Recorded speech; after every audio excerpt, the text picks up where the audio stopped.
couple places where self-storage and multifamily are different, which is where some of the nuances come in, are number one is our operating model is super efficient. So like we talked about a minute ago, self-storage, it's pretty straightforward, right? It's not super complicated to run a self-storage facility. So therefore, our operating expenses are pretty darn low compared to multifamily. So if $100 of rent comes into a multifamily property, when you pay your taxes, insurance, utilities, maintenance, property management, etc., you're probably going to have about, $70 left over, give or take, which leaves $30, give or take, to pay your debt service and hopefully, pay a nice little dividend to your investors.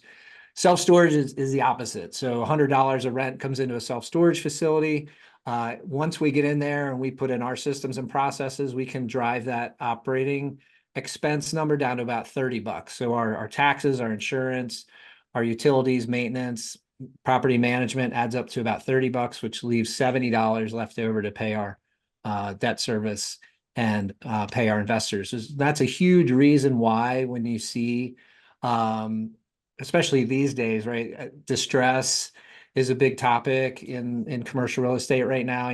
There's all these, all these big portfolios or what have you are starting to default. Well, self-storage does not default, and that's why it's such an efficient kind of business model. And so as an investor, right, I have my investor hat on first before I even care about self-storage. Is, as an investor, I want to know that my capital is in a very well preserved asset class, and that's one of the things we really like about self-storage. Yeah, I mean, I think I do too. And I think if you look historically about recession-proof investing and that kind of thing, I mean, it's all data's all over the place because it depends on what data you're taking it from.